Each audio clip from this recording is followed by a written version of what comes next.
여성 스태프를 성추행, 성폭행한 혐의로 항소심에서 집행유예를 선고받은 배우 강지환 씨가 상고했습니다. 이 사건과 관련해 피해자들의 주장에 반하는 증거도 공개됐습니다. 새로운 국면으로 접어든 강지환 씨의 사건을 알아봅니다. 네, 지난해 여성 스태프를 성폭행하고 성추행한 혐의로 집행유예형을 선고받았던 배우 강지환 씨가 판결에 불복하고 상고했다는 소식입니다. 자세한 내용 알아보기 전에 지난해 무슨 일이 있었던 건지 최영일 평론가님 좀 짚어주시죠. 예, 이게 3심 상고인데요. 지난해 7월에 일은 벌어졌던 겁니다. 이 드라마 촬영하던 강지환 씨가 이 드라마 촬영에 참여하고 있던 제작팀의 외주 스태프 여성 2명을 경기도에 있는 자신의 집으로 불러서 함께 술을 마셨다는 거예요. 그리고 이제 늦은 밤에 취해서 잠이 들었는데 이 여성 2명은 한 명은 성폭행을 당했다. 한 명은 강제 추행을 당했다. 경찰을 불렀어요.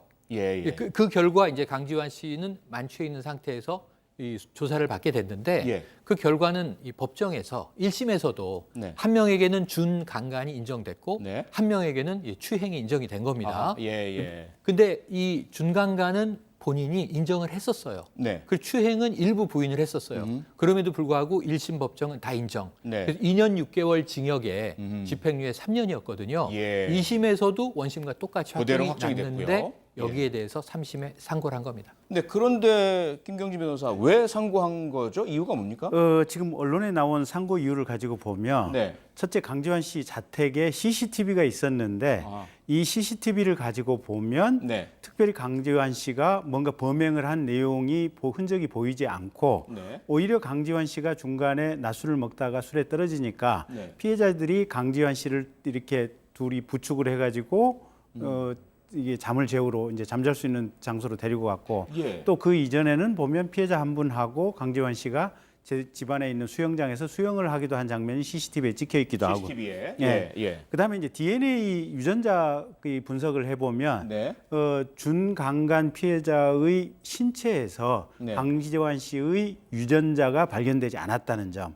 그다음에 또 카톡 문자 내용을 가지고 보면 이게 과연 준강간이나 준강제추행에 해당하는지 오히려 범행 시간이라고 특정된 시간에 카톡 전화를 한 흔적이 있어서 그런 점을 가지고 보면 이거는 강지환 씨가 처음에 기억이 안 나고 사죄한다라고 했지만 실은 객관적으로 냉철하게 보면 이건 뒤늦게 보니까 무죄인 것 같다. 이런 주장을 하면서 본인이 대법원에 상고를 한 상태입니다. 자, 그런데 문제는 이미 1, 2심을 하면서 자신이 혐의를 다 인정하고요. 죗값을 달게 받겠다. 피해자와 합의하겠다. 이렇게까지 했던 거 아닙니까? 그런데 김 변호사 말씀 들으면 첫째 CCTV 증거, 두 번째 DNA 증거, 세 번째 카톡 증거, 이 세 가지 증거 때문에 나는 혐의 인정 못하겠다, 상고하겠다.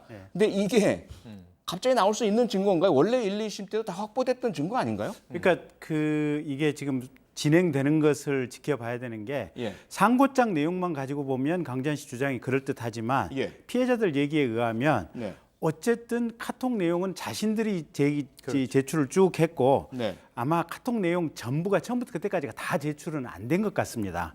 그다음에 CCTV도 가장 결정적인 이 장소, 방 내실 안에는 이게 CCTV 촬영이 안 돼가 있거든요. 보면. 그러면 앞뒤 상황과 이 가장 핵심적인 순간은 빠져 있기 때문에 그거는 좀 다른 문제다. 그렇기 때문에 이 부분은 본인은 억울하다고 주장하면서 상고는 했지만 1심, 2심에서도 일정 정도 재판에서 충분히 다뤄줬고 법관도 그 부분을 염두에 두고 재판했을 가능성들이 충분히 있어서 대법원 재판 과정을 지켜봐야 되지 지금 이 순간에 섣불리 강지환 씨 주장만을 믿고 판단하기는 조금 빠른 것이 아닌가 이렇게 생각됩니다. 상대방 얘기도 들어봐야 될 텐데 피해자 측 주장은 뭡니까? 피해자 측 주장은 일단은 1, 2심에서 이 범죄 혐의가 인정됐기 때문에 유죄 판결이 났던 거 아니냐. 이 지금 나온 증거들은 새로운 것이 결코 아니다라는 거예요. 그러니까요. 다만 강지환 씨 입장은 하나가 1, 2심에서는 본인이 기억이 전혀 나지 않고 술 취해서 피해자들이 주장하니 그런가 보다 하고 인정을 했던 것인데 지금 흘러가는 상황을 보니까 자기가 보기에는 범행 정황이 드러난 증거가 없다는 거예요. 그래서 자신이 이제 무고하다라는 주장을 이제부터라도 입증하겠다라고 나선 것이다라고 이야기를 하는데 사실은 그러기에는 타이밍이 어떨까 싶고요. 아하. 1, 2심에서 다뤄진 자료를 다 봐야 할 수 있는 거기 때문에 예. 섣불리 우리가 뭔가 네. 예단하기는 어려운 상황으로 보여집니다. 근데 김경지 변호사 앞서 어쨌든 상고심을 봐야 된다라는 조심스러운 말씀을 주셨는데 그래도 지금 강지환 씨 측이 제시한 CCTV, 카톡 문자 메시지, 또 DNA 증거 이게 어떻게 작용할 것으로 예상을 하십니까? 정말 이건 제가 직접 기록을 보거나 뭐 경험한 분이 아니어서 어렵지만 그렇죠. 조심스럽게. 검찰이 기소를 할 때는 모든 가능성을 염두에 두고 기소를 했고 그렇죠. 1심, 2심 재판부에서 특히 판사 6분 아닙니까? 그렇죠. 6분을 거쳤다고 하는 것은 제가 볼 때는 그분들이 가능한 모든 문제점을 머릿속에 염두에 두고 도상에서 생각을 해봤을 것이기 때문에 상고 인용 가능성은 그렇게 높지는 않을 거로 그렇습니다. 네. 강지환 씨 측과 피해자 측이 서로 다른 입장을 주장하고 있는 가운데 강지환 씨의 성폭행 혐의가 대법원 판결로 뒤바뀔 수 있을지 주목받고 있습니다.